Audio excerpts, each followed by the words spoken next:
57 ఉత్తర ప్రత్యుత్తరాల కింద చదువుకుందాము. 57వ కీర్తన.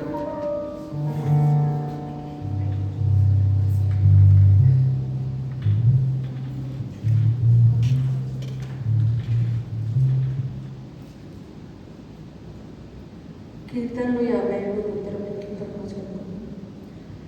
నన్ను కరుణింపుము దేవా, నన్ను కరుణింపుము. నేను నీ శరణు చొచ్చి ఉన్నాను.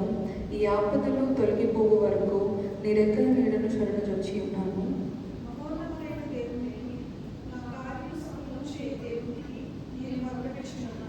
ఆయన ఆకాశం నుండి ఆజ్ఞ ఇచ్చి నన్ను రక్షించును. నన్ను మృంగగోరు వారు దూషణలు పలుకున్నప్పుడు దేవుడు తన కృపా సత్యములను పంపును.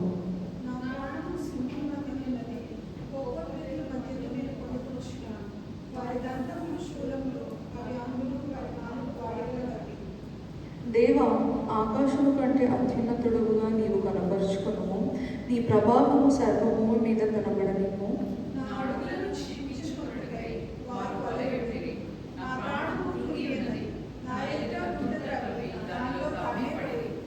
నా హృదయము నిబ్బరముగా ఉన్నది. దేవా, నా హృదయము నిబ్బరముగా ఉన్నది. నేను పాడుచు స్తుతిగానము చేసేదను.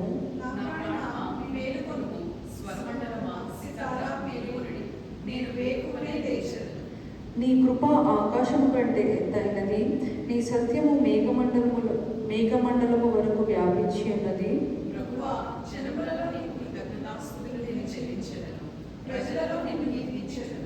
చివరి వచనం అందరం కలిసి చదువుకుందాం. దేవా, ఆకాశము కంటే అత్యున్నతుడుగా కనపరుచుకును. నీ ప్రభావము సర్వభూమి మీద కనబడని.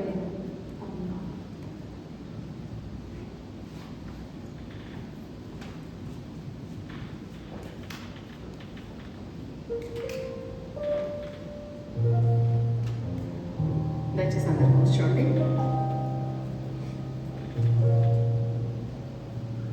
6వ వచనము. నా అడుగులను చిక్కించుకొనుటకై వారు వలయొడ్డిరి, నా ప్రాణము కృంగియున్నది. ఎన్ని శ్రమలలో నుండి మనము, ఎన్ని బాధ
సన్నిధి చాలు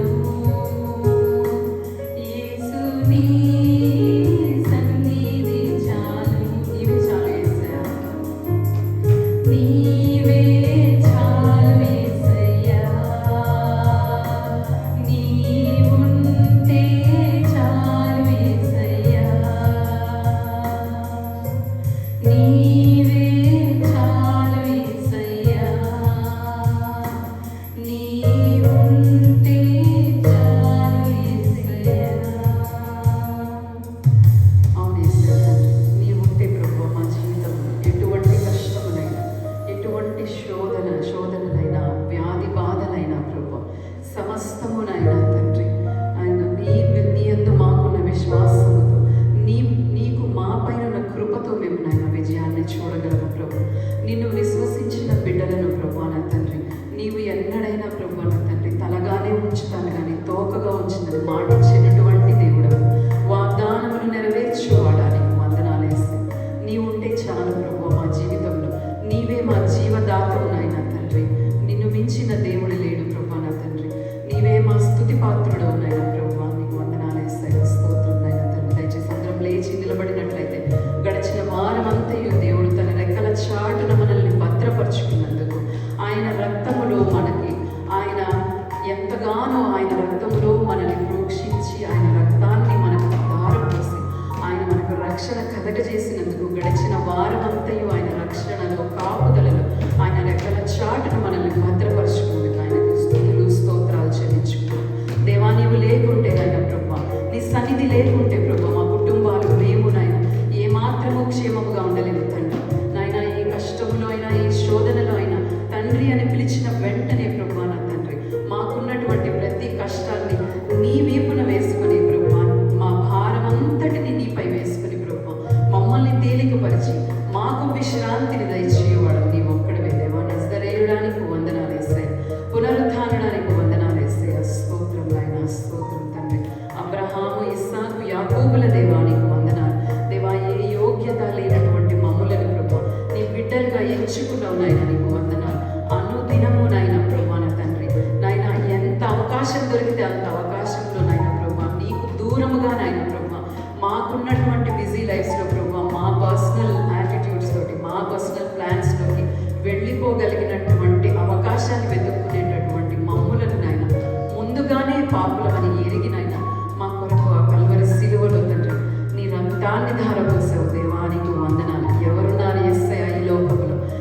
ఎవరున్నారు ప్రభా? ఎవ్వరు నాయన తండ్రి అవమానించకుండా మమ్మల్ని ప్రభా నా తండ్రి హేళన చేయకుండా మమ్మల్ని ఒంటరి చేయకుండా మా బలహీనతలను ఎత్తి చూపకుండా ఎవరున్నారు తండ్రి?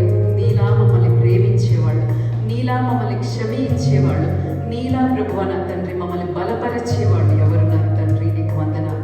నీలా కృప చూపించే దేవుడు లేడు నాయన, నీకు వందనాలు యేసయ్యా. స్తోత్రం నాయన స్తోత్రం.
మీ ఘనమైన నామానికి లెక్కలేనన్ని స్తుతులు స్తోత్రాలు తెలియజేసుకుంటున్నాం ప్రభా. నిత్యము నాయన తండ్రి నిన్ను ఆరాధించుకునే బిడ్డలుగా దేవ నా తండ్రి మీరు మాకు అనుదినము ఇస్తున్నటువంటి నూతన దినాన్ని బట్టి మీకు వేలాది వందనాలు కృతజ్ఞతాస్తుతులు తెలియజేసుకుంటున్నాం నాయన. ఆశకుడిన ప్రాణాన్ని తృప్తిపరిచే దేవుడు ప్రభా. ఈ సమయం వరకు నాయన మా ఆరాధనలో నాయన తండ్రి మీరు అధికారివై ఉన్నందుకు నాయన, మాకు సర్వాధికారివై నిలిచినందుకు, మా ప్రధాన యాజకుడివై నిలిచినందుకు మీకే వందనాలు స్తుతులు స్తోత్రాలు తెలియజేసుకుంటున్నాం ప్రభా. నాయన తండ్రి నీ వాక్యాన్ని ధ్యానించే సమయంలో నాయన ప్రభా మా హృదయములన్నింటినీ నాయన నీ అందు దృష్టి ఉంచి ప్రభా నీవు మా కొరకు సిద్ధపరిచినటువంటి వాక్యమును ప్రభా నా తండ్రి మాకు దయచేసి తెలియజేయమని ప్రార్థించి వేడుకుంటున్నాం ఆయన. అదేవిధంగా ప్రభా తండ్రి నీ దాసిని నాయన నీ రెక్కల చాటున భద్రపరచుకొని నీ దాసిని నోట ప్రభా మా కొరకు నాయన మీరు సిద్ధపరిచిన వాక్యాన్ని నాయన తండ్రి మీరు పెట్టి మీ దాసిని నాయన తండ్రి మీ కొరకు నాయన ప్రభా బలమైనటువంటి నాయన ఆయుధముగా వాడుకొని నీ ప్రేమను ప్రకటించుటకు నాయన ప్రభా అనేకులకు నాయన నీ సువార్తను ప్రకటించుటకు ఈ చిన్ని సంఘాన్ని ప్రభా మీరు బహుగా వాడినైనా తండ్రి మీరే మహిమను ఘనతను ప్రభావములను పొందుకోమని మా ప్రభువును ప్రియరక్షకుడైన యేసుక్రీస్తు ద్వారా అడుగుచున్నాం మా పరమ తండ్రి. ఆమేన్. దయచేసి కూర్చోండి.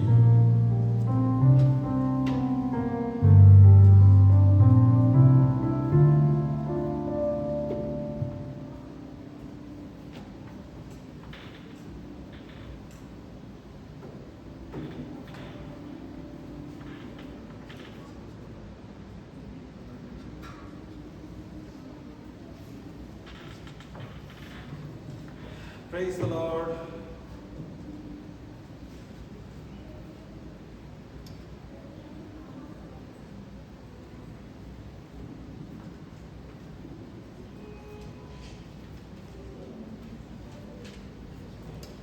మనం లాస్ట్ ఆదివారం లూకా సువార్త 19వ అధ్యాయంలో మొదటి 10 వచనాలు దాని మీద ధ్యానిస్తున్నాము.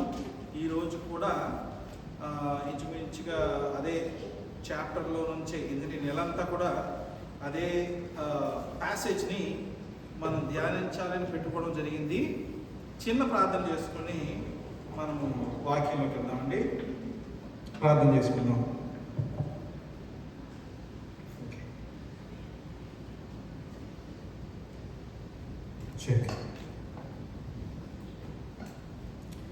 స్తోత్రం నాయనా, స్తోత్రం తండ్రి.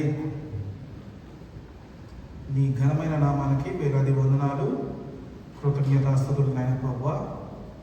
ఈరోజు మేమందరం కలిసి నీ యొక్క సన్నిధిలో ఆరాధించుకోవడానికి మీరు ఇచ్చిన తరుణాన్ని బట్టి మీకు వందనాలు తెలియజేసుకుంటూ, ఈరోజు వాక్యపు అంశాన్ని నాయన ప్రభువా మీరే మాతో మాట్లాడమని, మాకు నాయన తండ్రి నీ యొక్క మనసును చూడగలిగిన దృష్టి మాలో కలుగు చేయమని నడిపించి నాయన ప్రభువా, ఇంకను నాయన ప్రభువా మరి మేము మీ యొక్క చిత్తంలో ఇమడడానికి సహాయం చేయని విధంగా నీ పరిశుద్ధాత్మ ద్వారా మాతో మాట్లాడమని యేసయ్య అతి పరిశుద్ధమైన నామంలో అడిగి బతిమాలు వేడుకుంటున్నాం తండ్రి. ఆమేన్. ఆమేన్. మనము లాస్ట్ ఆదివారము లూకా సువార్త 19వ అధ్యాయము 10వ వచనం చెక్ చేయడం జరిగింది. అదేంటంటే Jesus came to us to seek and save us, save the lost అనే మాటను మనం ధ్యానించడం జరిగింది. ఇవాళ ఉదయం జరిగిన ఆరాధనలో అదే వచనాన్ని ఇంకొక కోణంతో మనం ధ్యానించడం జరిగింది. If you could please go and check the text on YouTube when you have time.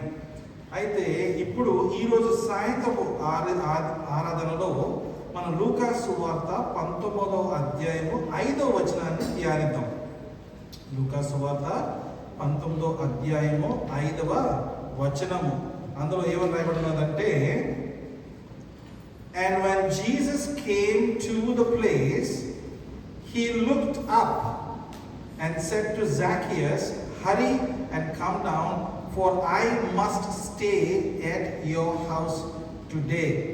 ఇది నేను ఎందుకని ఒకే చాప్టర్లో ఒక ప్యాసేజ్ని తీసుకుని ధ్యానించడం జరుగుతుందంటే, నేను పొద్దున కూడా ఇదే మాట చెప్పడం జరిగింది. ఏంటంటే దేవుని యొక్క వాక్యాన్ని మనం ధ్యానించేటప్పుడు చదివేటప్పుడు చాలాసార్లు according to the annual reading ప్లాన్గా చదువుకుంటా వెళ్తూ ఉంటే మనకి విత్ ఇన్ 1 ఇయర్లో బైబిల్ మొత్తం కంప్లీట్ అవ్వడానికి మనకు చాలా ప్లాన్స్ ఉన్నాయి. అలాగే 3 monthsలో లేదా 6 monthsలో ఫినిష్ అయ్యే విధంగా బైబిల్ ప్లాన్స్ ఉన్నాయి. సో అలా చదవడం వల్ల ఏమవుతుందంటే మనకు ఒక విధంగా బైబిల్ గురించి అవగాహన పెరగడానికి చేసే ఇది.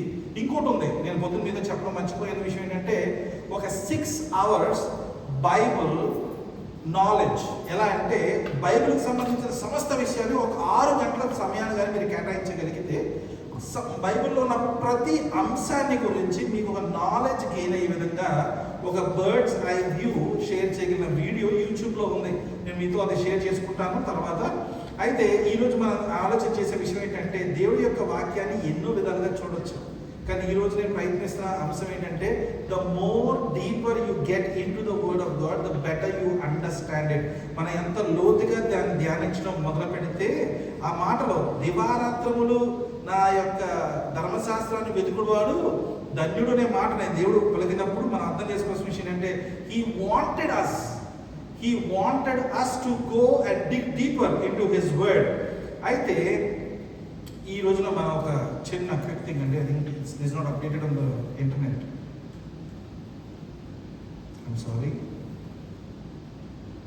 Let me try again. No, okay, I use my phone. It's not updated on the internet, that's fine, no problem. ఈ రోజున మనం ఈ లూకా సువార్త 19వ అధ్యాయము 5వ వచనాన్ని మనం చూస్తున్నాము. ఇందులో యేసు ప్రభువారు ఉన్నారు, జక్కయ్య ఉన్నాడు. ఈ జక్కయ్యని దేవుడు పేరుతో పిలుస్తున్న విషయాన్ని చాలా ప్రాముఖ్యంగా తీసుకోవాల్సిన విషయము. తర్వాత దీన్ని లాస్ట్ వీకే మనం దీని గురించి డిస్కస్ చేయడం జరిగింది. అయితే ఇక్కడ గమనిస్తామంటే I must stay at your house and today, ఈ 2 మాటల్ని జాగ్రత్తగా ధ్యానిద్దాం. అంటే దేవుడు ఆ జక్కయ్యను పిలిచేటప్పుడు పేరు పెట్టి పిలవడం అనే విషయం గమనించాం. అయితే ఈ పేరు పెట్టి పిలవటం అనే విషయాన్ని యొక్క ప్రత్యేకత ఏవై ఉన్నది అదొక విధంగా మనం గమనించామనుకోండి, మనిషికి తెలుసో తెలియకో ఒక రకమైన ప్రేమ మన పేరు మీద ఉంటుంది. నేను అనే పలికే ముందర మనం హూ ఆర్ యూ అని అడిగితే ఐఎమ్ ఎ మ్యాన్ అనం, ఐఎమ్ నవీన్ అంటాం, రైట్? లేదా ఐఎమ్ ఎ ఉమెన్ అనం, ఐఎమ్ నీరజ అంటాం. వి టెల్ అవర్ నేమ్, నేను ఎవరు అంటే నా పేరు చెప్తాం. తర్వాత ఇంకా ఒక విధంగా చెప్పాలంటే ముద్దుగా పిలుచుకునే పేర్లు ఉంటాయి. తల్లిదండ్రులు పెట్టుకుంటారు, బుజ్జి కన్నా నాన్న అని చెప్పి పిలుచుకుంటారు, రకరకాలుగా అలాంటి పేర్లు ఉంటాయి. ఇది దీంట్లో అది ఒక పాట అయితే, అంటే ఆ పేరు మనకు కలిగి ఉండడం, ఆ పేరుని మనం ఎక్స్ప్రెస్ చేసే విధంగా ఉండడం ఒకటి ఉంటే, రెండో భాగం ఏమైందంటే పిలిచే వారిని బట్టి కూడా ఆ పేరు యొక్క వాల్యూ మారుతూ ఉంటుంది. ఆ పిలిచే పిలుపుని బట్టి, ఆ స్వరం బట్టి, ఆ మనిషిని బట్టి ఆ పేరుకి సంబంధించిన విషయంలో మన యొక్క దృష్టి వేరేగా ఉంటుంది.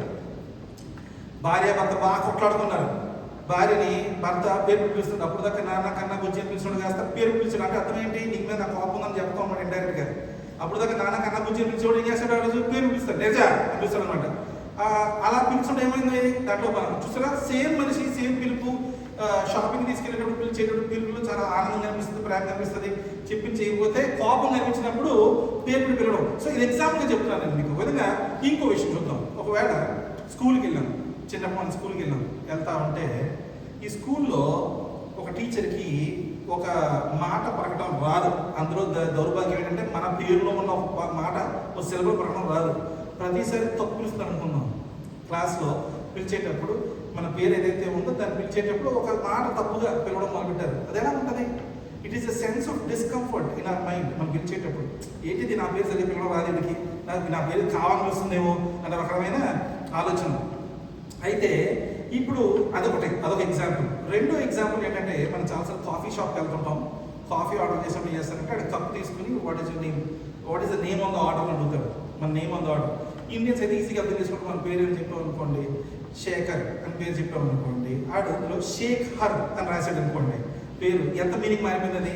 సో దాంట్లో ఒక విధంగా అలా పిలిచేటప్పుడు, ఎందుకు రియా మోషే కూడా ఎప్పుడైనా ఎవరైనా ఇండియన్ పేరు పిలవాలంటే అది పిలిచేటప్పుడు నువ్వు ఏమంటున్నావా, పేరే పిలుస్తావు, ఇంకేదైనా అంటున్నావా అనిపిస్తుంది. ఎందుకని? బికాస్ ఆఫ్ ద ప్రొనౌన్సియేషన్ మన మాటలు సరిగ్గా పలకలేకపోతూ ఉంటారు.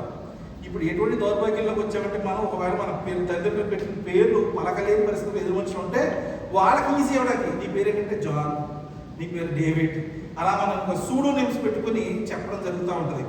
అయితే ఈ యొక్క పేరుని ఒకవేళ పలకలేని వారు దాన్ని విని మన కొరకు నేర్చుకుని పలకడానికి ప్రయత్నిస్తూ చక్కగా పలికారనుకోండి, ఆ మనిషి ఖచ్చితంగా గుర్తుంటాడు మనకి. అయితే ఇది ఇంకొక స్టెప్ వెళ్దాం. ఇవన్నీ పిలవడం బట్టి మనం మాట్లాడుతూ ఉన్నాం. ఎవరైనా గిఫ్ట్ ఇచ్చేటప్పుడు మీరు దాని పేరు రాస్తారు, పలానావాడు ఇచ్చాడు. ఆ పేరు రాసి మనం పలానా వ్యక్తికి ఇలా పంపిస్తున్నాం. ఒకవేళ పేరే గిఫ్ట్గా ఇస్తే, నేను చెప్తున్నానమ్మా గిఫ్ట్ ఎప్పుడు పోగొట్టుకోరు, ఎన్ని గిఫ్ట్లైనా రావచ్చు వాళ్ళకి, కానీ ఆ పేరు అంటే ఫర్ ఎగ్జాంపుల్ మీ పేరుని ఎవరన్నా మీకు గిఫ్ట్గా తయారు చేసి ఇచ్చారు, కీ చైన్ మీద తయారు చేసి ఇచ్చారు. ఇండియాలో ఉంటుంది బ్రాంజ్ మెటల్తో కీ చైన్ మీద పేరు తయారు చేసి ఇస్తారు. అది ఎప్పటికీ మీ దగ్గర ఉంటుంది. You will not lose it, దాచుకుంటారు దాన్ని. అది ఏం చేస్తారంటే key chain to key chain, దాంట్లో తాళం మారుతుంది కానీ కీ చైన్ మారదు. అయితే అలా రకరకాల విషయాల్లో పేరు యొక్క ప్రాముఖ్యత చాలా ఇంపార్టెంట్గా ఉంది. అటువంటి పేరు మానవ మాతృడుగా ఉన్న మనకున్న పేరుకి సంబంధించిన విషయంలో మనం ఎంతో ప్రాముఖ్యత కలిగి ఉన్నప్పుడు, అది ఒకవేళ పిలిచే ఆ పిలుపు అవతల నుంచి దేవుని నుంచి వస్తే ఏంటి జరుగుతుంది? If God is calling us with our name, what is happening? ఎలా పిలుస్తున్నాడు ఆయన? ఇప్పుడు నా పేరుని పిలిచేటప్పుడు మా మదర్ పిలిస్తే, మా ఫాదర్ పిలిస్తే, మా సిస్టర్స్ పిలిస్తే, లేదా మా వైఫ్ పిలిస్తే, నా పిల్లలు పిలిస్తే ఎటువంటి మనం ఒక రకమైన ఫీలింగ్ని ఎక్స్ప్రెస్ చేస్తుందో మైండ్, ఆ విధంగా గమనించేటప్పుడు దేవుడు గారి ఒకవేళ పిలిస్తే ఆ విషయానికి సంబంధించి ఒక్కసారి ధ్యానిద్దాం ఈ రోజున. దేవుడి యొక్క ఆలోచన దృష్టి ఎట్లా కలిగి ఉన్నదంటే, ఈరోజు చూస్తే జాకియస్ని పిలవడం జరిగింది. ఆ పిలిచేటప్పుడు ఆయన యొక్క ఆలోచన విధానం ఎలా ఉందంటే, యోహాను సువార్త 10వ అధ్యాయం 3వ వచనం చదువుదాం ఒకసారి. యోహాను సువార్త 10వ అధ్యాయము 3వ వచనము చదువుదాం.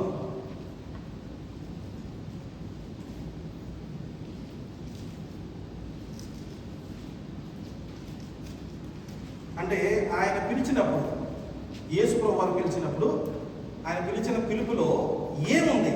What is in his mind that he came to Zacchaeus and called him by name. చూడండి ఒకసారి.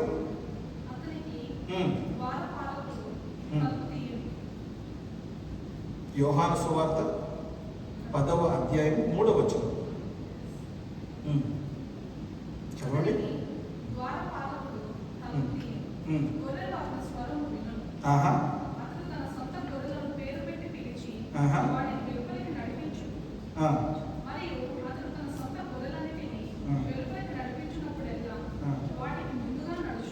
ఓకే, ఇప్పుడు 2 నిమిషాలు చూడండి. అందులో మనకేమన్నది? ఆయన ఆ గొర్రెలను పిలుస్తాడని అంటున్నాడు. మొట్టమొదటిది, is going here the sheep will hear his voice and he will call his own sheep by name. దీంట్లో 2 విధాలుగా ఉంది. ఈ ఓన్ షీప్ అనే మాటని మనం కొంచెం అర్థం చేసుకోవాలి. ఈ ఓన్ షీప్ అంటే అర్థం ఏంటన్నా? ఇప్పుడు షెపర్డ్స్ ఉన్నారు, చాలా మంది, చాలా రకాల షెపర్డ్స్ ఉన్నారు. ఈ షెపర్డ్స్ అందరికీ ఒక్కొక్క గుంపు గొర్రెలు ఉన్నాయి అనుకుందాం.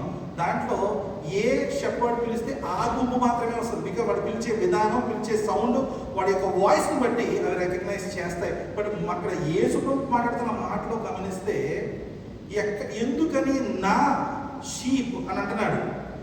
His own sheep by name అనే మాట మాట్లాడుతున్నాడు. What does he mean by his own sheep? ఎలా మారిందండి? దేవుడు సృష్టించినప్పుడు, లోకంలో సమస్త జనులని కూడా ఆయన సృష్టించినప్పుడు అందరూ కూడా ఆయన షీప్ అయి ఉండాలి కదా. Why is he calling it as his own sheep by name అని ఎందుకు అంటున్నాడు? ఎందుకు వచ్చింది ఆ యొక్క డిఫరెన్సియేషన్? అదొకటి చూద్దాం. రెండోది, ఐజయా చాప్టర్ 43 verse 1 చూద్దాం. Isaiah chapter 43 verse 1.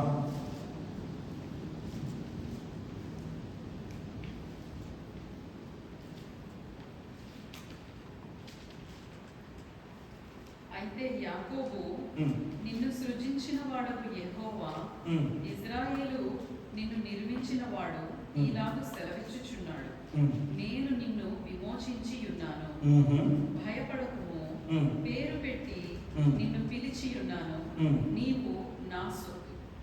ఈ మాటలు ఆ పైన ఉన్న మాట 2 కలుపుదాం ఒకసారి. పేరు యొక్క ప్రాముఖ్యత కనిపిస్తుంది లూకా సువార్త 19:5లో. ఆయన పేరు పెట్టి పిలవడం కనిపిస్తుంది. పిలిచి రమ్మన్నప్పుడు ఏం చేశాడంటే, నేను ఈ వేళ నీ గృహానికి రావాలి, ఈ రోజు అనే మాటను మనం మాట్లాడుతున్నాడు. రెండోదిగా చూస్తే యేసు ప్రభు వారు ఆయన యొక్క స్వరాన్ని తన గొర్రెలు వింటాయని, ఆయన ఆ గొర్రెలను తన సొంత గొర్రెలను పేరు పెట్టి పిలుస్తాడని అనే విధమైన మాట మనకు కనిపిస్తా ఉంటే, మూడో వచనం ఏం కనబడుతుందంటే, మీరు భయపడకుడి, I have redeemed you and I have called you by your name and you are mine అని అంటున్నాడు. మన ఇంతకు ముందు చదివిన వచనంలో మై ఓన్ షీప్, ఇక్కడ చూస్తే ఐ హ్యావ్ రిడీమ్డ్ యూ అని అంటున్నాడు. I have redeemed you all అంటలేదు. ఎందుకని? ఎందుకంటే redemption is not for everyone. అలా ఎలా అంటారండి? అలా ఎలా అంటారు? Why is redemption not for everyone? Because there is something called free will. Free will ద్వారా ఎవరైతే ఆ రిడెంప్షన్ని యాక్సెప్ట్ చేస్తారో వారు మాత్రమే ఆయన యొక్క గొర్రెల సంఖ్యలో లెక్కింపబడతారు. అప్పుడు అందువల్ల ఏమవుతుందంటే వాళ్ళు ఆయన యొక్క సొంత గొర్రెల మందగా మారతారు. వారిని మాత్రమే రిడీమ్ చేయగలుగుతారు. The redemption is available for everyone, but the one who will accept him with the free will and have him as their saviour, they will be redeemed and he is going to call them by name and we all belong to him. ఇంకొక వచనాన్ని చూద్దాం. 2వ కొరింథీయులకు రాసిన పత్రిక 6వ అధ్యాయము 2వ వచనం చూద్దాం. 2వ కొరింథీయులకు రాసిన పత్రిక 6వ అధ్యాయము 2వ వచనం. అనుకూల సమయమందు నీ మొరను ఆలకించితిని, రక్షణ దినమందు నిన్ను ఆదుకొంటిని. ఒక్క నిమిషం అమ్మా. అనుకూల సమయమందు నీ మొరను నేను ఆలకించాను, రక్షణ దినమందు నిన్ను ఆదుకొంటిని. ఇది కొంచెం చూడండి. 2వ కొరింథీయులకు రాసిన పత్రిక 6:2 మీరు చదువుతుంది. Behold, now is the favorable time. Behold, now is the day of salvation. That's how it is written in the Bible in English. చూడండి 2వ కొరింథీయులకు రాసిన పత్రిక 6:2. In a favorable time I listened to you, and in a day of salvation I have helped you. Behold, now. రెండో పాట ఉంది దానికి చూడండి. రెండో పాట ఉందా? Behold, now is the favorable time. Okay. ఇదిగో ఇప్పుడే మిక్కిలి అనుకూలమైన సమయము. ఇదిగో ఇదే రక్షణ దినము. ఇదే అనుకూల సమయము, ఇదే రక్షణ దినము అనే మాట మాట్లాడుతున్నాడు. ఓకే. ఇది మళ్ళీ ఇంకొక మాట చూస్తున్నాం. ఫస్ట్ చూస్తేనేమో ఆయన పేరు పెట్టి పిలవడం. ఆ పిలిచే వాటిల్లో నేను ఎవరు పిలుస్తానంటే నా సొంత గొర్రెలు పిలుస్తాను అంటున్నాడు. ఆ గొర్రెల్ని తీసుకొచ్చి రిడీమ్ చేస్తాను అంటున్నాడు. దే ఆర్ మైన్ అని అంటున్నాడు. ఆ మాట్లాడే విధంలో ఏమంటున్నాడంటే today is the day of redemption, it is the day of favourable time and it is the day of salvation. So 3 విషయాలు మనం గమనించాం ఇందులో. ఇంకొక వచనాన్ని చూద్దాం. ఓకే. ఆయన స్వరం కానీ మనం వినుడి ఎడల మనం రెస్పాండ్ అవ్వాల్సిన విధానాన్ని జాకియస్ వాళ్ళ యొక్క ఎగ్జాంపుల్గా చూపించాడు. ఆ విధంగా చూస్తే హెబ్రీయులకు రాసిన పత్రిక 3వ అధ్యాయము 15వ వచనం తీయండి. హెబ్రీయులకు రాసిన పత్రిక 3వ అధ్యాయము 15వ వచనం.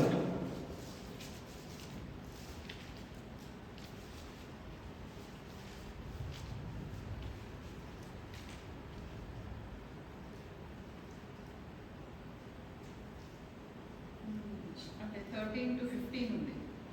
జస్ట్ 15th verse ఒకటే. Today if you hear his voice do not harden your hearts. మనం చాలాసార్లు వాక్యాన్ని వింటూ ఉంటాం రక్షణ పొందుకోవడం గురించి, రక్షణ ఎందుకు అవసరం. మనలో ప్రతి ఒక్కడు పాపి, పాపము చేసియే ఉన్నాడు. పాపము చేయకుండా భూమి మీద ఏ ఒక్కడు లేడు అని అడిగితే ఎవడైతే రక్షణ పొందుకుని ఉన్నాడో వాడు ఆల్రెడీ దాన్ని ఏకీభవించి ఉన్నాడు. ఆ విషయానికి సంబంధించి నేను పాపిగా నేను అనుకుంటున్నాను కాబట్టి, నేను నమ్ముతున్నాను కనుక నేను ఆ జడ్జ్మెంట్లో నేను తెచ్చుకోగలుగుతున్నాను కనుకనే నాకు యేసు ప్రభు యొక్క అవసరత కనిపిస్తూ ఉంది. అందు గురించి నేను ఆయన్ని సొంత రక్షకుడుగా అంగీకరిస్తున్నాను. సొంత రక్షకుడుగా అంగీకరించడానికి అర్హత లేదు కాబట్టి నాకు యేసును అంగీకరించట్లేదు కాదు. నేను పాపిని నేను గ్రహించట్లేదు చాలా వరకు. The problem is we are not recognizing that we are a sinner many occasions. అందు గురించి యేసు ప్రభుని అంగీకరించలేని పరిస్థితిలో మనం ఉంటున్నట్టుగా కనిపిస్తూ ఉంది. అయితే ఈరోజు ఏమంటున్నాడంటే ఏ రోజైతే మనం సువార్తను విని ఉన్నామో అదే ఆ ఫేవరబుల్ టైం అని, అదే ఆ డే ఆఫ్ సాల్వేషన్ అని గ్రహించాలి. ఎందుకంటే జాకియస్ విషయంలో చూస్తే అతను ఒక ధనవంతుడు, చాలా కాలంగా చీఫ్ ట్యాక్స్ కలెక్టర్గా ఉన్నవాడు, అతనికి చాలా జీవితం ఉన్నవాడు. కానీ ఆ రోజు యేసు ప్రభు పిలిచిన ఆ పేరును బట్టి ఆ రోజునే favourable time, that is the day of his salvation. మనం చూస్తే ఆ రోజున కానీ ఎందుకన్నా ఎవరినైనా నువ్వు చూడటానికి వచ్చి నువ్వు పిలిచాను ఎందుకుతాను కనుక నేను ఎందుకు వస్తాను కనుక if he had a heart in his heart, if he did not understand who Jesus Christ is, if he did not realize what kind of a sinner he is, what is the point? ఆయన వచ్చాడు, పిలిచాడు, వెళ్ళిపోయాడు. The free will acted well in the life of Zacchaeus. తన యొక్క సొంత ఆ చిత్తములో దేవుని ఆయన ప్రభువుని అంగీకరించి పరిగెట్టుకుంటూ కిందకు వచ్చి ఆయన్ని ఇంటికి తీసుకెళ్లే లోపు చెప్పిన మాట ఏంటంటే, ఇదిగో ఈ రోజునే నా యొక్క సమస్తములో 4 రెట్లు నేను తప్పు చేసిన వారికి తిరిగి కడతాననే మాటను తను మాట్లాడడం జరిగింది. అయితే ఇంకొక వచనాన్ని చూద్దాం. దీంట్లో చూస్తే ఎలా దేవుడు దీన్ని Jesus calls you to fellowship with him. ఎందుకని Zacchaeus please come down, I'm going to come to your house today అనే మాట మాట్లాడుతున్నాడు. How is Jesus Christ willing to have fellowship with us? చూద్దామా, రెవల్యూషన్స్ 3:20. ఈ మాటను మర్చిపోకూడదమ్మా, చాలా ప్రాముఖ్యమైన మాట. Revelation 3:20, when Jesus spoke to us something and he is giving it in the writing, this is a writing form. మనం చాలాసార్లు అంటాం ఏదైనా చెప్పాలనుకుంటే ఖచ్చితంగా నేను రాసిస్తాను ఈ విషయాన్ని, రాసి సంతకం పెట్టిస్తానని అంటే మాట మార్చనని, నేను చెప్పే మాటను యాజ్ తీసుకుంటున్నాను, నేను రాసిస్తున్నాను, సంతకంలో పెట్టిస్తున్నాను. This is what he's given in writing, promised note లాగా అనమాట ఇది.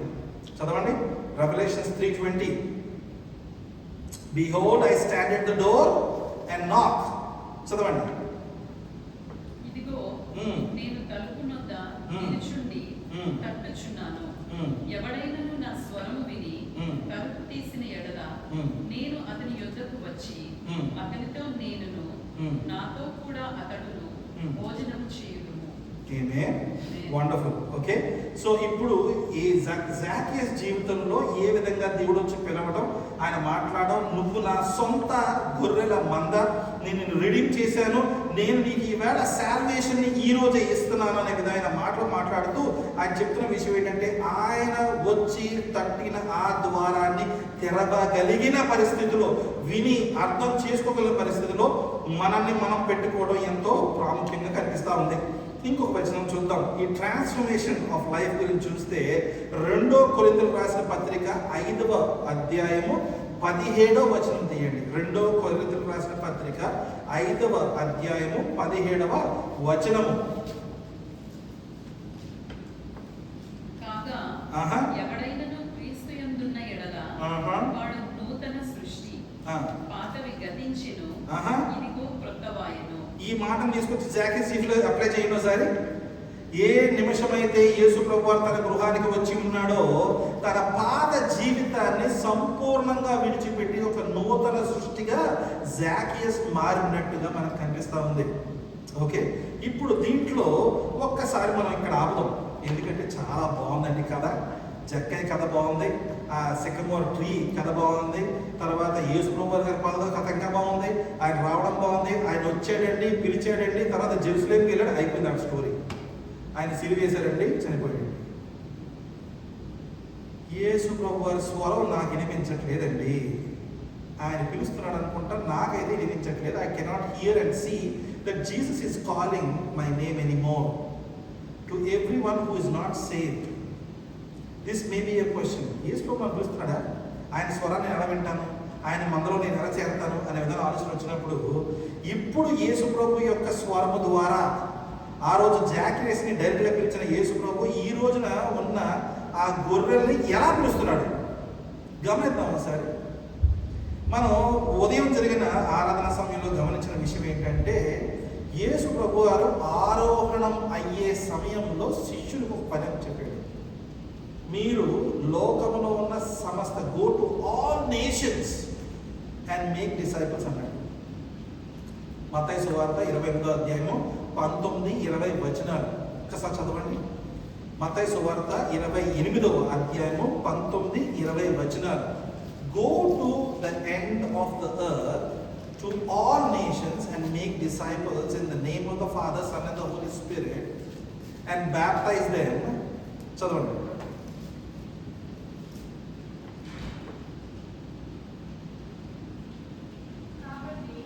మీరు వెళ్ళి సమస్త జనులను శిష్యులుగా చేయుడి.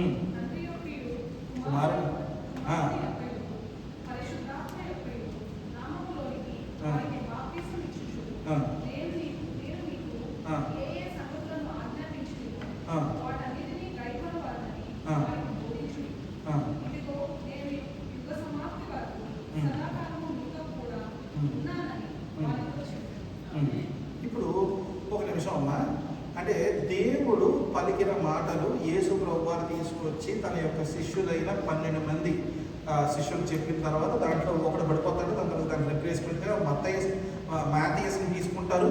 కానీ పౌలు కూడా దాంతో పాటు యాడ్ అయ్యి వచ్చి ఏం చేస్తాడంటే ఆయన ఒక శిష్యుడిగా మారిన తర్వాత ఒక్క సన్నివేశాన్ని గమనిద్దాం. పౌలుకు యేసు ప్రభువారు చెప్పలా, కానీ పౌలు ఆయన డిసైపుల్ అయ్యాడు. ఎలా అయ్యాడు?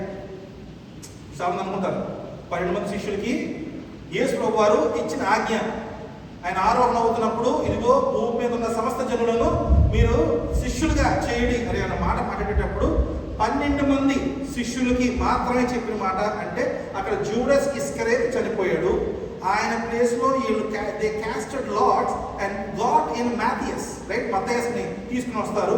ఆయనకి డైరెక్ట్గా చెప్పిన మాట కాదు, ఆయన కూడా వదిలిచిపెడదాం. ఇంకొక స్టెప్ అవుతాం, ఎందుకంటే రిప్లేస్మెంట్ వచ్చింది కదండి 12 మంది శిష్యులు అనుకోవచ్చు. ఇంకొక స్టెప్ వెనక్కి వెళ్తే ఏమనిపిస్తుందంటే పౌలు వస్తున్నాడు. ఎవరండి పౌలు? ఎవరైతే లోకములో ఉన్న అందరి యొక్క యూదుల్ని, క్రిస్టియన్స్ని దేవుడి యొక్క యేసు ప్రభువాన్ని పూజిస్తే ఒక విధంగా చంపేస్తా ఉన్న పరిస్థితుల్లో మనం గమనిస్తే, అటువంటి వాడు ఈరోజు దేవుడిని నమ్మకుని వచ్చి చేస్తున్న పని బట్టి ఏంటి? He is sharing that same responsibility as other disciples. అవునా? పౌలుకి యేసు ప్రభు చెప్పలేదు, నువ్వు go to the ends of the earth and proclaim my gospel, make disciples చెప్పలేదు. అపోలస్, తర్వాత జూడ్, తర్వాత టైటస్, తిమోతి, వీళ్ళందరూ చూసుకున్నాం అనుకోండి, వీళ్ళందరూ పౌలు యొక్క శిష్యులు. ఇప్పుడు వాళ్ళందరూ కూడా మనం బుక్ ఆఫ్ అదే the letter to Jude, the letter first Timothy, second Timothy, ఇలాంటివన్నీ మనం చదివామనుకోండి, అపోలోస్కి రాసిన లెటర్స్ ఇవన్నీ చదివామనుకోండి, దాంట్లో మనకి ఏం కనిపిస్తుందంటే పౌలు వెళ్ళి పరిచర్య చేస్తూ అక్కడ ఉన్న సంఘాలు స్థాపిస్తూ అక్కడ ఒక్కొక్క సంఘంలో ఒక పెద్దని నిర్మించి అక్కడ పెట్టిన తర్వాత తన శిష్యులైన వాళ్ళని పంపిస్తూ వాళ్ళతో పాటు పంపిస్తున్న ఉత్తరాలు ఇవన్నీ వాళ్ళు ఏం చేస్తున్నారు? పౌలుకే డైరెక్ట్గా చెప్పలేదు యేసు ప్రభు. అటువంటి పౌలు చేసిన పనికి ఇంకొక డిసైపుల్గా ఫామ్ అయిన తిమోతి, టైటస్ వీళ్ళందరూ కూడా అక్కడ వెళ్ళి ఇదే విషయాన్ని ఏదైతే యేసు ప్రభు వారు చెప్పిన 12 మంది శిష్యులు చెప్పిన మాటను వాళ్ళందరూ నెరవేరుస్తూ కనిపిస్తాం. అంటే ఇది ఓన్లీ 12 మంది శిష్యులు చెప్పిన మాటే కాదు, ఇది రక్షణ పొందుకున్న ప్రతి జనుడికి దేవుడిస్తున్న ఆజ్ఞ అని మనం తీసుకోవచ్చు. ఒక విధంగా తీసుకుంటే, ఆ విధంగా చూసుకుంటే ఒకవేళ మనము రక్షణ పొంది ఉండుంటే ఆ ఆజ్ఞ మనకి వర్తిస్తుందా? అది మన యొక్క ప్రశ్న. నేను రక్షణ పొందుకుని ఉండుంటే, ఆ ఆజ్ఞ నాకు వర్తిస్తూ ఉంటే, ఆయన చెప్పినది ఏవై ఉంటే నేనేం చేస్తూ ఉన్నాను అన్నది ఇవాళ మన యొక్క ఆలోచన చేయాల్సిన పరిస్థితి. అయితే చూస్తే ఈరోజు రక్షణ పొందుకోలేను, నేను ఇంకా రక్షింపబడలేదు, నేను నిత్యము ఇంకా పాపంలోనే జీవిస్తున్నాను, నా మారుమనసు పొందుకోలేదు, నేను ఇంకా ఫ్రీ విల్గా నా యొక్క జీవితంలో నేను తృణీకరిస్తూనే యేసు ప్రభువుని ఉన్నాను అని అనుకున్న పరిస్థితుల్లో ఉన్న వారికి వారు రక్షణ సంబంధించుకోవడం ఎంతో అవసరం. రెండోదిగా చూస్తే వాళ్ళు రక్షణ పొందుకుని ఉంటే అప్పుడు ఏం చెప్తున్నాడంటే, you have to go and make more disciples. ఇప్పుడు ఆ విధంగా చూసుకుంటే సంఘంలో ప్రతి ఒక్కడికి కూడా దేవుడు ఇస్తున్న ఆజ్ఞ ఏముందంటే, you have to be available. మనం మల్టిపుల్ వర్డ్స్ చూద్దాం ఇందులో. అంటే నా స్వరము నా యొక్క గొర్రెలు వింటాయి, అవి గ్రహిస్తాయి, నన్ను తెలుసుకుంటాయని మాట మాట్లాడుతున్నప్పుడు are we those sheep that we're able to recognise his voice. First thing. రెండు, is my shepherd able to call me by name. నన్ను పేరు పెట్టి పిలవగలుగుతున్నాడా? నా యొక్క రక్షకుడు రెండోది.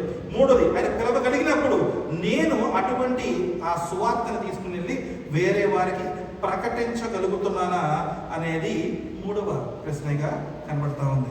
అయితే నేను ఒక చిన్న కథను షేర్ చేసుకుంటాను మీతో. జర్మనీ సెజ్ రిపబ్లిక్ అనుకుంటా, అలాంటి ప్రాంతంలో ఒక అతను పుట్టాడు. మీలో ఈ విషయం, ఈ పేరు ఎంతమందికి తెలుసో నాకు తెలియదు కానీ, ఆస్కర్ షిండ్లర్ అని ఒక ఆయన ఉన్నాడు. ఎవరు విన్నారు పేరు? ఆస్కర్ షిండ్లర్ అనే అతను ఉన్నాడు. ఆయన సెజ్ రిపబ్లిక్లో ఎక్కడ పుట్టాడు. ఓకే, ఆయన ఒక జర్మన్. రెండవ వరల్డ్ వార్ జరుగుతున్న సమయంలో చాలా ధనవంతుడు.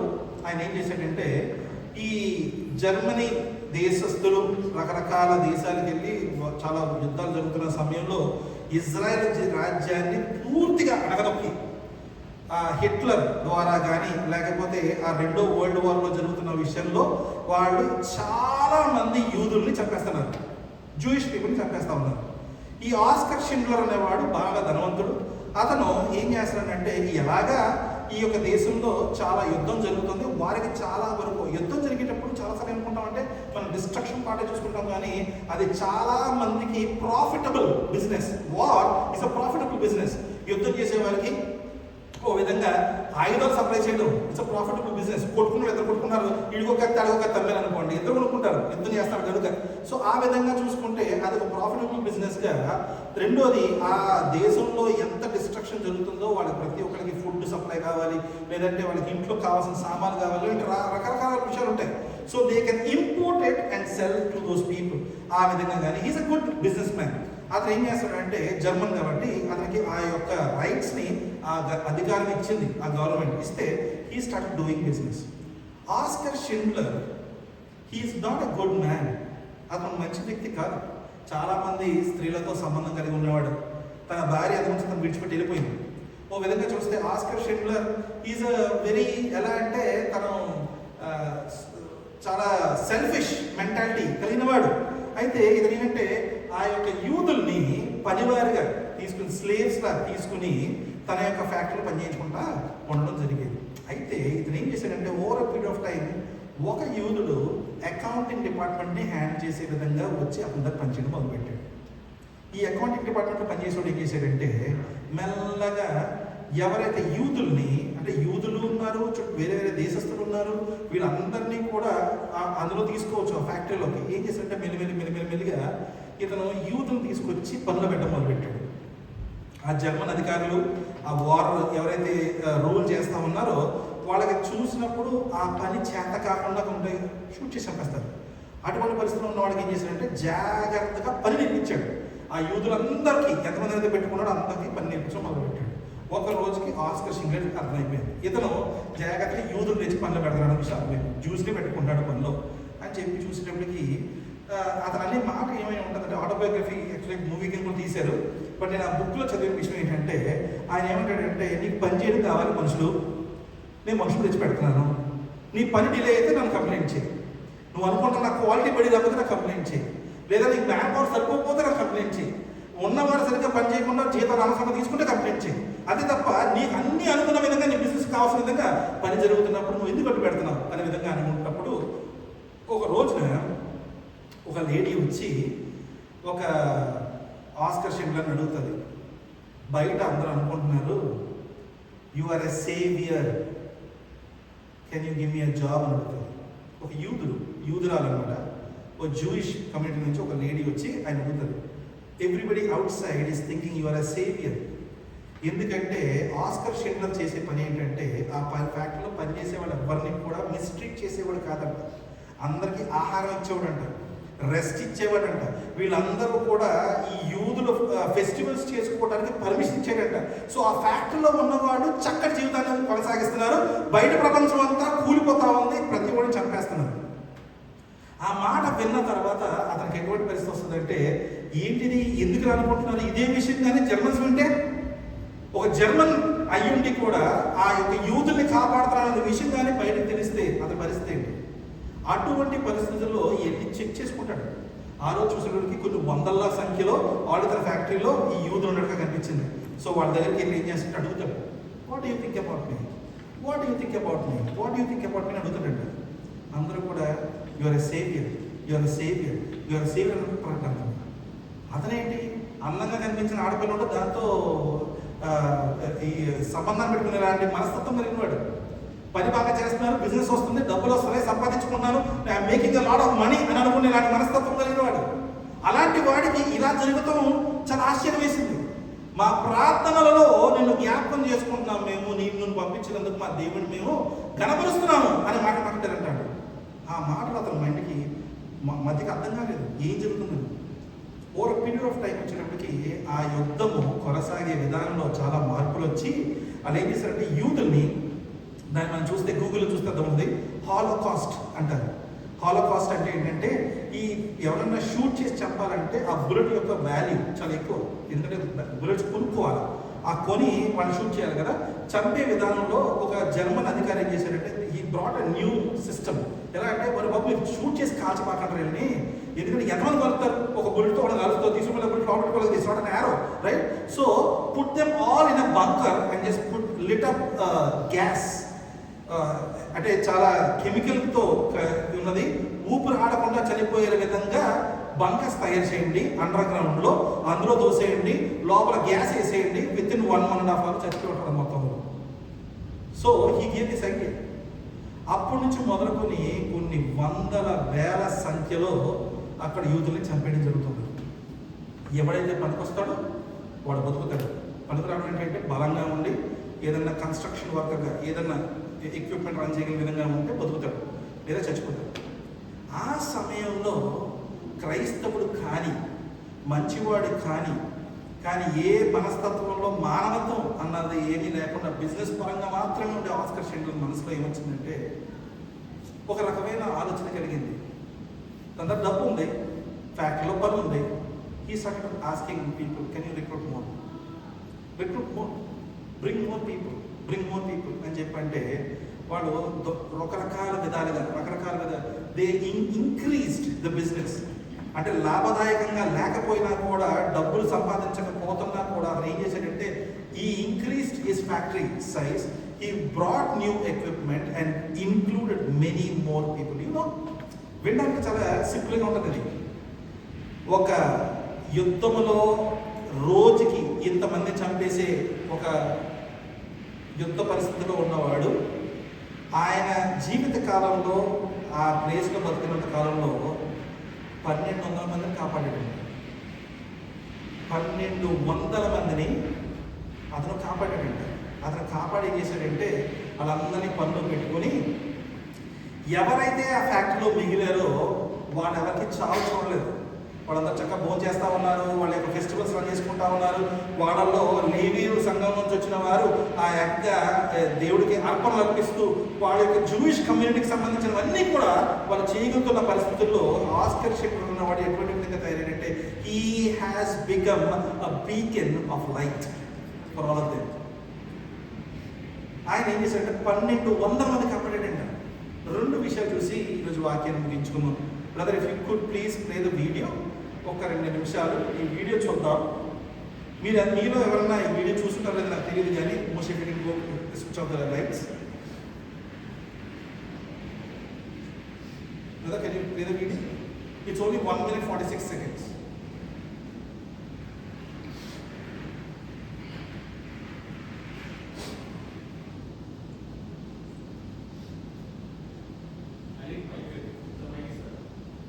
ఇందుకు ల్యాప్టాప్ నుంచి బయట ఏదా sound?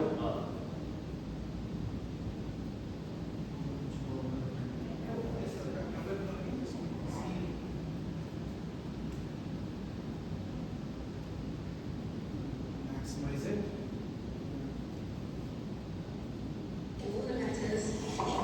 Right here is the list of all the children.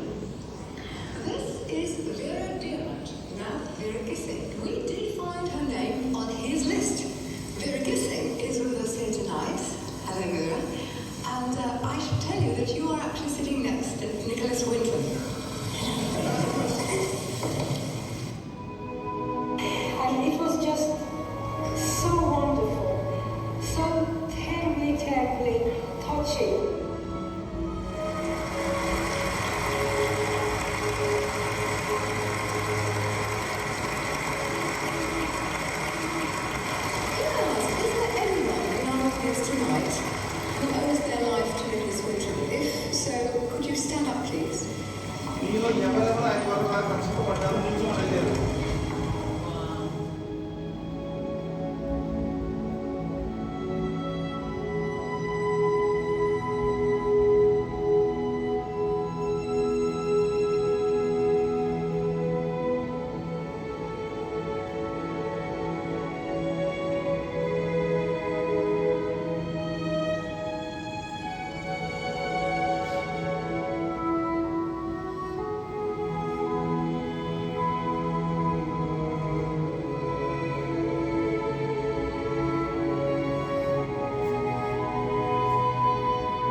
ఇందులో మనం చూసింది ఎవరు అంటే ఆ యొక్క సంఖ్యలో నుంచి మిగిలిన చిన్నపిల్లలు.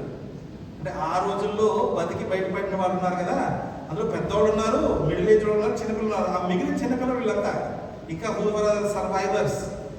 ఆ వీడియో తీసేటప్పటికి మనకి 669 సర్వైవర్స్ ఉన్నారు ఇంకా ఆయన సేవ్ చేసిన వాటి నుంచి. అది మొట్టమొదటి విషయం. అయితే రెండోది ఇంకో విషయం ఉంది, అద్భుతమైన విషయం.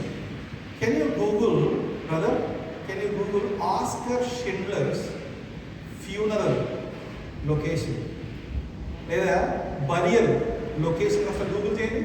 Oscar Schindler's burial location. Oskar Schindler SHIR.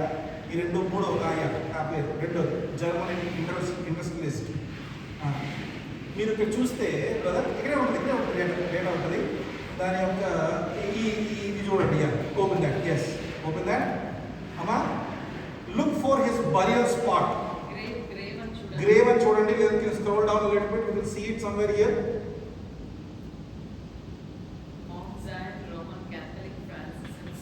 ఎక్కడ ఉంది?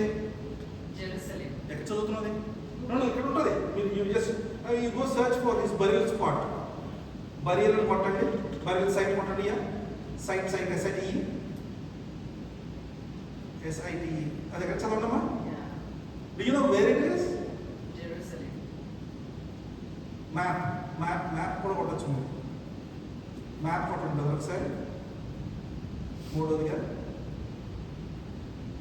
గూగుల్ మ్యాప్స్లో అది ఎక్కడ చూపిస్తుంది చూడండి. Oskar Schindler's burial site. Just ఆ అడ్రస్ కొట్టండి. Mount Zion Roman Catholic. అది కాపీ చేయండి. కింద రాసింది కదా.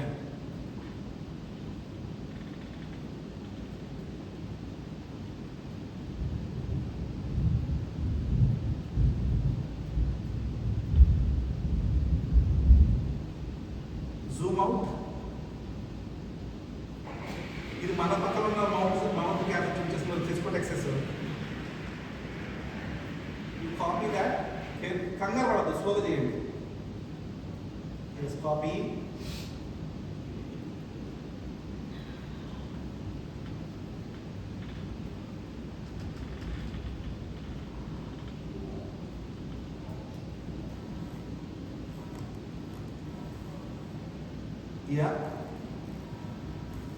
క్లిక్ చేయండి. ఆ లొకేషన్ క్లిక్ చేయాలి. క్లిక్ చేయండి. click it. And then you zoom this part more. Zoom this part more. Now with it, yeah, zoom it more. Bring it up.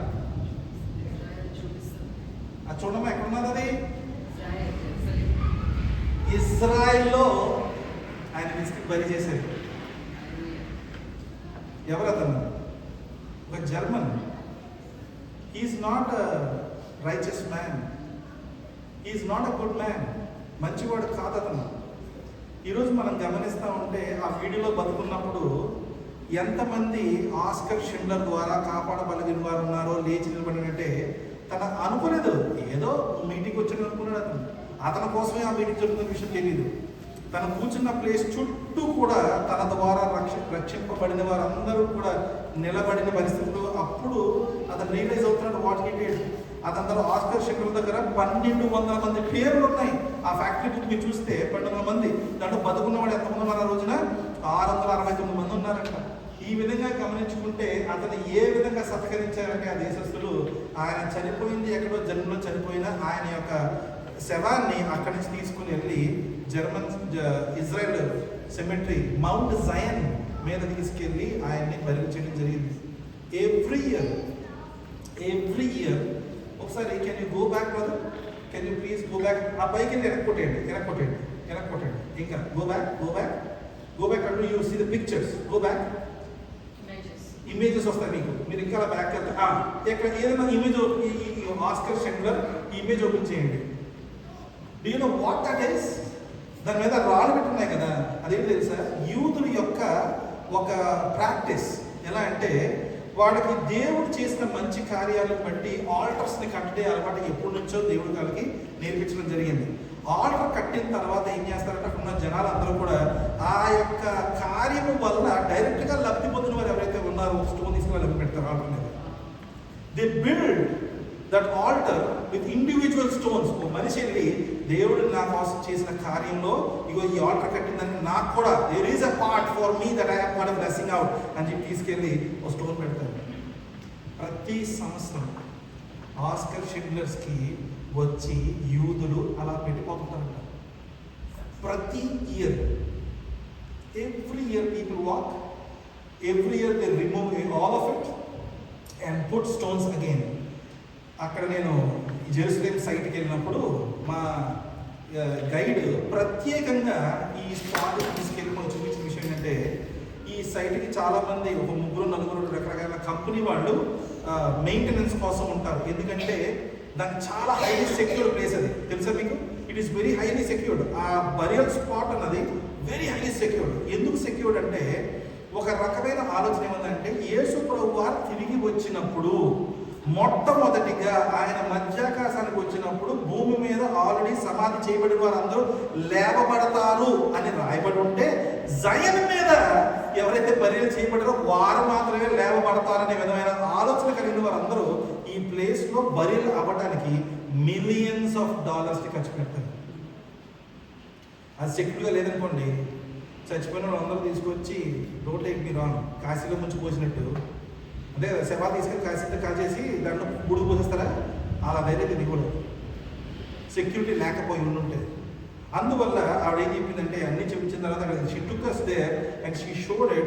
This is one spot nobody pays for cleaning it. కన్సిస్టెంట్గా every year వచ్చి వాళ్ళు శుభ్రం చేసి దాన్ని పెట్టి మళ్ళీ వెళ్ళేటప్పుడు ఆ డేట్ దాటేటప్పటికి మొత్తం వాళ్ళతో నిండిపోయిన పరిస్థితి కనిపిస్తుంది అంటాడు. He is not a good man, he is not a righteous man, he is not a saved person. కానీ అతని యొక్క సంఖ్యలో చూస్తే 1200 మందిని కాపాడినట్టుగా మనకు కనిపిస్తూ ఉంది. అమ్మ, రేపొద్దున మన జీవితం చనిపోయిన తర్వాత నేను చెప్తున్నాను, ఎంత మంచోడు కన్నా ఎంత చెడ్డోడు కన్నా మెమోరియల్ సెరమనీ పెడతారు.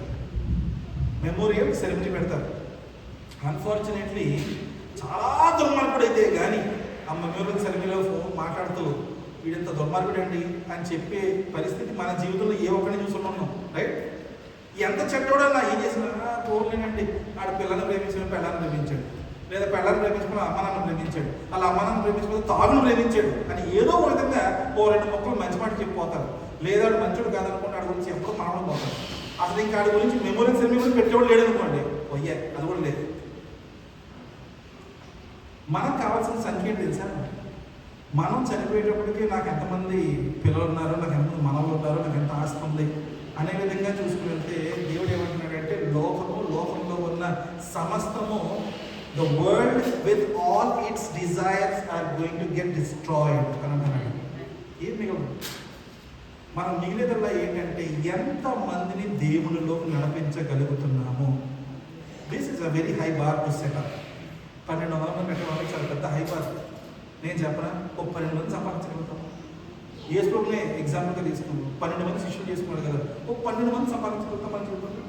యేసుప్రభు ఏ విధంగా అయితే ఆయన గురించి ఏమీ తెలియని ఒక 12 మంది తీసుకుని శిష్యులుగా మార్చుకున్నాడో, ప్రతి ఒక్కడు బతికి ప్రతి ఒక్కడు కూడా ఒక 12 మందిని డిసైపుల్స్ ఆఫ్ జీసస్ క్రైస్ట్గా చెయ్యగలిగి చనిపోగలిగితే ఈ పాటికే మన లోకంలో చాలా వరకు క్రిస్టియన్గా ఉండేవారు.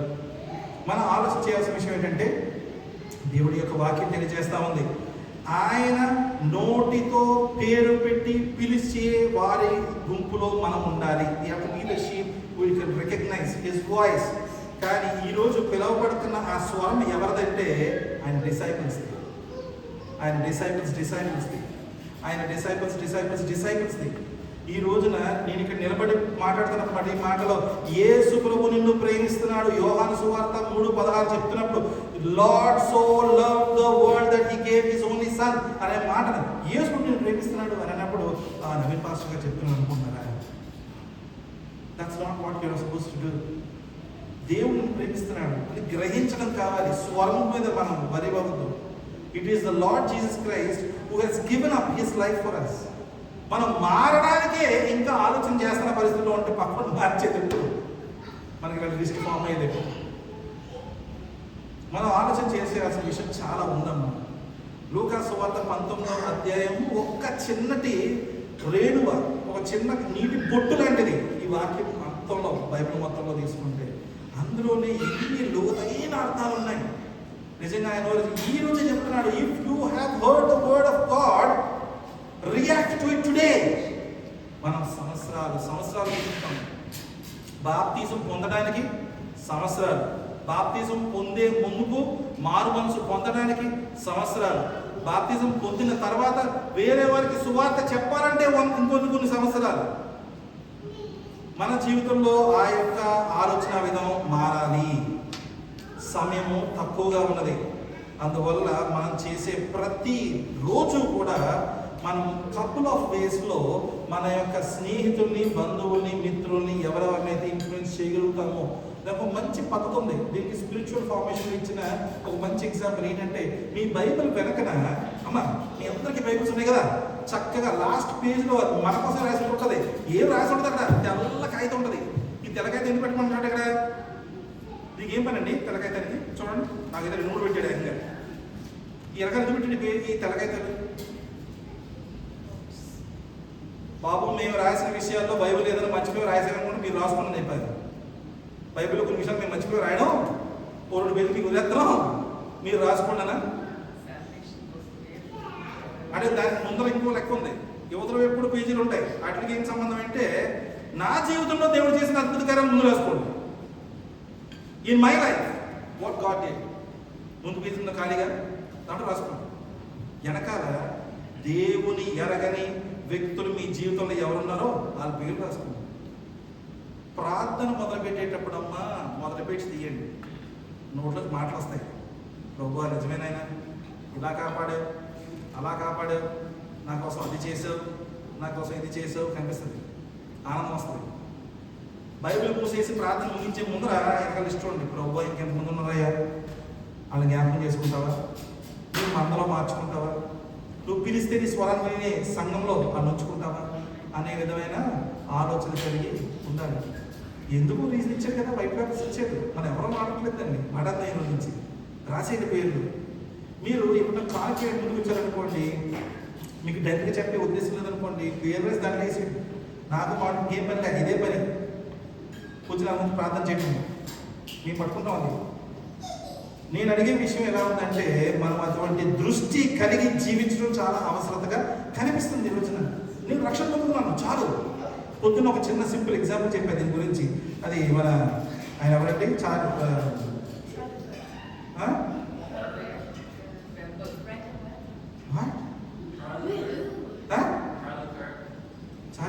ఏం మాట్లాడుతున్నారా? The pastor who shared this example in his Charles Spurgeon, praise God for my daughter లో. చార్ల్స్ స్పర్జన్ అని ఆయన ఒక వాక్యం తెలియజేస్తా, దాంట్లో ఏమంటే మనం ఎటువంటి విధంగా ఉండాలి, ఎటువంటి విధంగా ఉండకూడదు అనే విధంగా చెప్తే, ఒక ఊరు అందరూ కలిసి ఏం చేస్తారంటే ఒక వ్యక్తిని ఎంచుకుని వాడికి ఫైర్ డిపార్ట్మెంట్లో పనిచేసేలాంటి ఉద్యోగం ఇచ్చి వాడికి ట్రైనింగ్ కోసం వేరే ఊరు పంపించి వాడికి ఫైర్ డిపార్ట్మెంట్లో ఏమేమి చేయాలో, ఒకవేళ ఫైర్ వస్తే ఏం చేయాలనే విషయం అన్ని నేర్పించారంట. దాన్ని తీసుకెళ్ళి అండి వాడు వెనక్కి వచ్చాడు, ఇప్పుడు జీతం ఇస్తున్నారు, వాడు అందులో ఉంటున్నాడు. రోజు లేచి ఏం చేస్తాడంటే ఒక డ్రిల్, ఫైర్ డ్రిల్ ఉంటుంది, ఆ డ్రిల్ చేస్తాడంట. ఆ డ్రిల్ ఏంటంటే వాడు ఆ ట్రక్ వేసుకుని, మరి ఫైర్ డిపార్ట్మెంట్లో ఫైర్ ఆపాలి కదా, ఎక్కడ పెడతారో పోస్తే కాదని చెప్పి ఆ ఇంటి మీద వెళ్ళి నీళ్ళు పోసుకొని వస్తుంటాడు రోజు. అది మొత్తం ట్యాంక్ అంతా పోసేయకుండా జస్ట్ అంటే ఒక డ్రిల్ లా చేస్తాడు. వెళ్ళి రోజు వాడు ట్రక్ వేసుకుని పరిగెట్టుకుంటూ వెళ్ళి ఆ ఇంటి మీదకి వెళ్ళి కొంచెం నీళ్లు చల్లుకొని మళ్ళీ అది పెట్టుకొని వెనక్కి వచ్చేసి ఫైర్ డిపార్ట్మెంట్ కూర్చుంటాడు. ప్రతిరోజు చేస్తాడు. వాళ్ళందరూ ఉన్న జనాలందరూ చూసి, అబ్బా మళ్ళేటోడికి మనం సంపాదించాము అంటే వీడు he is being ready every single day. అది జరుగుతుందేమో, ఆ డ్రెస్ వేసుకుని అన్ని రెడీ కూర్చొని ఉంటాడంట. ప్రతిరోజు వెళ్ళి వాటర్ పట్టుకొని వస్తాడు ఇంటి మీద. ఎందుకంటే ఆడ ఇల్లు కాబట్టి ఎవరికి ప్రశ్నించాల్సిన అవసరం నీళ్ళు కుట్టుకుని వస్తున్నాడు. ఓ రోజు నిజంగా ఊరు పక్కన ఆ ఊళ్ళో ఒక ఇల్లు కాలిపోతుందంట. వీడు అదే సమయానికి రోజు వెళ్ళి పరిగెట్టే సమయంలోనే మళ్ళీ ట్రక్ వేసుకుని పరిగెట్టుకున్నాడు, ఇంటికి వెళ్ళి నీళ్ళు కుట్టుకొచ్చినట్టు వచ్చినట్టు. ఒరే ఏం చేస్తావో బాబు, ఇల్లు కాలిపోతుంది, వెళ్ళి నీళ్ళు కుట్టుకు రాని అడిగితే, అదేంటిది ఇవన్నీ నేర్చుకుని నేను నా ఇల్లు కాలిపోకుండా కాపాడుకుంటున్నాను అంట. ఏంటి రోజు పొద్దులు ఇస్తాడంట, ఇల్లాంటి ఇంటికి నీళ్ళు కుట్టుకుని వస్తాడంట. నిజంగా ఎవడో పక్కన ఇంటికి కాలిపోతుందంట, వీడు పరిగెట్టుకుంటా వెళ్ళి ఏం చేశాడంటే ఆ ఇంటికి నీళ్ళు కుట్టుకుని వచ్చాడంట వెనక్కి. ఎందుకులా కొట్టట్లేదో పక్కింటోదంటే that's not what I'm here for. I'm worried about my house. మనం కూడా ఎలా ఉన్నాం, మనం ఎలా ఉన్న పరిస్థితి అంటే మనం అది మనము అని అనుకోవడానికి మరి ఎవడో పక్క స్టోరీ కూడా మనకు హ్యాపీగా వినడానికి. కానీ దట్స్ వాట్ వీ ఆర్. మనం నేర్చుకుంటున్నదంతా మనం ఇంప్లిమెంట్ చేసేది ఎక్కడ అంటే నా ఇంట్లో, నా జీవితంలో నేను, నా భార్య, నా కొడుకు, నా కూతురు రక్షణ పొందితే చాలు. పక్కోడి ఇంటి మీదకి వస్తే నాకేం సంబంధం? రోజు నేను చేస్తున్నాగా, నన్ను చూసి నేర్చుకోవచ్చుగా. అలాంటి పరిస్థితుల్లో మనం ఉన్నామని ఆయన అంటా ఉన్నాడు చార్లెస్ స్పర్జన్. అయితే మనం గమనించాల్సిన విషయం ఏంటంటే దేవుడు ఇచ్చిన ఆజ్ఞ కేవలం ఆ శిష్యులకు మాత్రమే కాక మనందరికీ కూడా ఇచ్చినట్టుగా మనం గ్రహించి అటువంటి జీవితంలో మనం కొనసాగాల. దేవుడి చిత్తమైతే ఇటువంటి అతను చనిపోయిన తర్వాత కూడా he still living in the hearts of many people. మనం లెక్కప్ చెప్పుకోవాలంటుంటారు. లెక్కప్ చెప్పుకోవాలంటే ఏంటండి? లెక్కప్ చెప్పుకోవడం అంటే ఎన్ని రోజులు పాపం చేసావు, ఎన్ని రోజులు పాపం చేయడంతో పాటు నీవు ఎంతమందిని డిసైపుల్ చేసావు, ఎంతమందికి సువార్త ప్రకటించావు అనే లెక్క కూడా మనం అప్పచెప్పుకోవాల్సిన పరిస్థితి మన జీవితంలో ఉందని గ్రహించాలి. ప్రార్థన చేసుకుందాం. మహోన్నతుడా, సర్వశక్తిమంతుడా, సర్వాధికారి, సర్వ సృష్టికర్త, నీ ఘనమైన నామానికి వేలాది వందనాలు, కృతజ్ఞతాస్తుతులు తండ్రి. ఇచ్చి నీ వాక్యాన్ని బట్టి మీకు వందనాలు నాయన ప్రభా. మాతో సూటిగా మాట్లాడిన విధానం బట్టి మీకు వందనాలు. మమ్మల్ని నాయన తండ్రి నీతిమంతులుగా జీవించమని నీ ఆజ్ఞ తెలియజేస్తా ఉంటే దాంట్లో మేము అయ్యా నిత్యత్వంలో నీతో పాటు ఉండడానికి అవకాశం కలుగుతుంది కనుక అది మా పట్ల మేము ఏదో చేసుకోగలిగిన విషయం కాబట్టి అయినా మేము ఆసక్తి చూపించగలుగుతాం. We don't want to go to hell. We don't want to have a tough life in eternity. We don't want to miss eternity to live with you. Lord, we want to be with you and rejoice in your presence. But Lord, we are not worried about the people around us. అటువంటి దృష్టి కలిగి మేము లేము నాయన. నేను నా ఇంటి వారు యెహోవానే సేవింతుము అని జాషువా చెప్పిన మాట ప్రకారంగా we are just worried about my house. Joshua చెప్పిన మాటలో నన్ను ప్రభావ మీ అందరి గురించి నాకు తెలియదు, నేను యెహోవానే కొలుస్తాను, ఆయన కొరమే నేను నిలుస్తాను అన్న మాట మాట్లాడాడు. కానీ ఆయన తండ్రి ఈ రోజున దాన్ని నేను తప్పు అర్థంగా తీసుకున్నాను ప్రభావ. నేను నా ఇంటి వారుగా మిగిలిపోతున్నామయ్యా. మమ్మల్ని ఆయన తండ్రి ఇంకా లోతుగా ఇదిగో నీ సువార్తను ప్రకటించడానికి మా నోటి స్వరాన్ని మార్చడమే మనచడమే నాకనైనా తండ్రి ఆ దృష్టి మాకు ఇవ్వు నాయన. ఎవరు నాశనం అయిపోతున్నారు మా చుట్టూ, సువార్త తెలియక, నీ ప్రేమ ఎరగక, పాపిని నేను గ్రహించక నాశనం అయిపోతున్న వాళ్ళు ఎంతోమంది ఉన్నారు.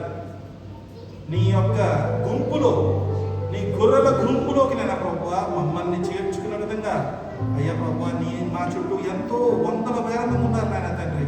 వారందరినీ చేర్చి ఆ అద్భుతమైన భాగ్యాన్ని మాకు ఇచ్చి నడిపించమని బతిమాలి అడుగుతూ యేసయ్య అతి పరిశుద్ధమైన నామంలో ప్రార్థిస్తున్నాము తండ్రి. ఆమేన్, ఆమేన్.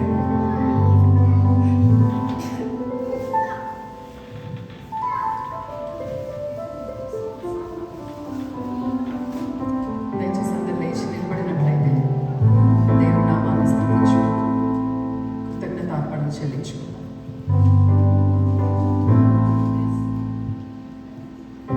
వాక్యంలో విన్న ప్రకారం ఎన్ని మార్లు దేవుడు మన తలుపులు తడుతున్నాడు.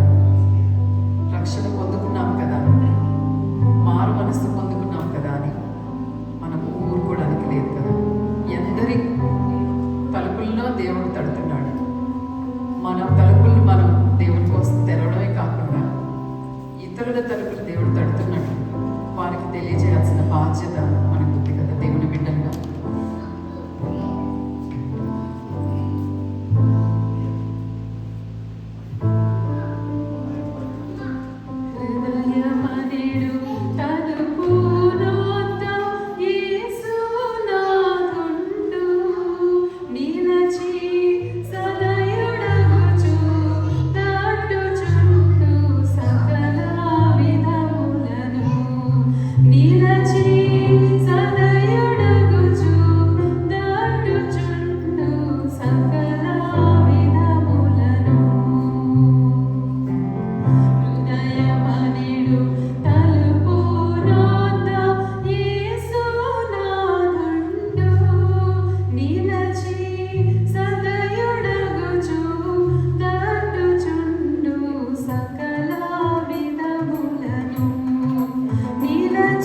మాదిరి రమ్మ.